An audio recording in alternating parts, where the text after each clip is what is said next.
Alert tonight about zombie properties. These are buildings for sale and sometimes also slated for demolition.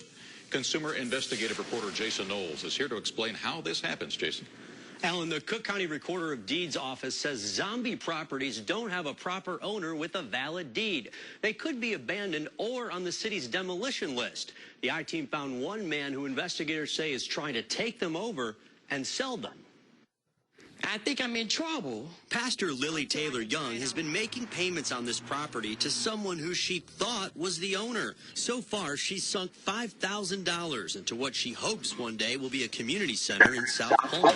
I'm working hard. I want this to be a banquet hall, and I want this to be a place that the children can come. The Cook County Recorder of Deeds office says the man who appears to be selling it to her is not the valid owner. It's going to be virtually impossible for her to ever gain true ownership of the property. Fraud investigator Mario Reed says it's known as a zombie property, a property with no official owner. If Ralph is not the owner and I'm paying my money to him, something is wrong. Ralph is this man, Ralph Schrader. You may remember him from another I-team investigation where he was convicted of theft by deception for renting out a home that wasn't his. Now, the Cook County State's attorney is investigating new claims, and the Recorder of Deeds office says Taylor Young is Schrader's latest victim. Based on evidence which we have, copies of money orders, contracts, all of that information supports that. Reed says Schrader is not the lawful owner of this space. The deeds in which he has, they are the equivalent of junk deeds or dummy deeds. The documents that he has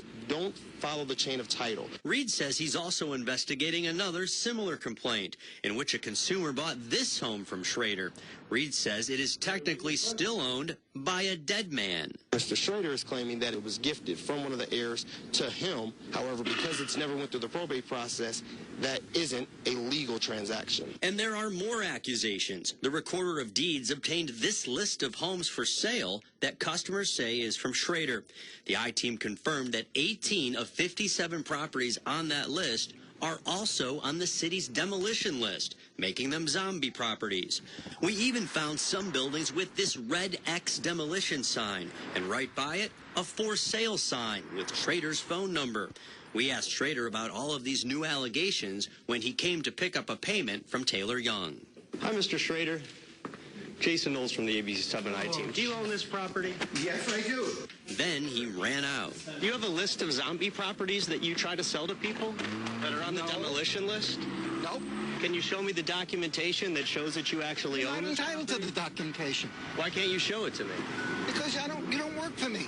On the phone, Schrader said he's doing nothing illegal and owns the properties he's selling. But investigators are alerting people about Schrader in community outreach programs and say Taylor Young's deal was not legit. That you've paid all this money and the property may never be yours. I am disappointed. I believe that we can help bring this neighborhood back up. The city and the Recorder of Deeds office says that property also has had outstanding fines and violations. Another sign it's a so-called zombie property. Now, the best way to avoid a mess like this is to work with a real estate agent or ask the Recorder of Deeds about a property if you plan to buy directly through an owner. As you can see, it can be left hanging, that's for sure. You really got to watch out. Yeah, all right, Jason, thanks.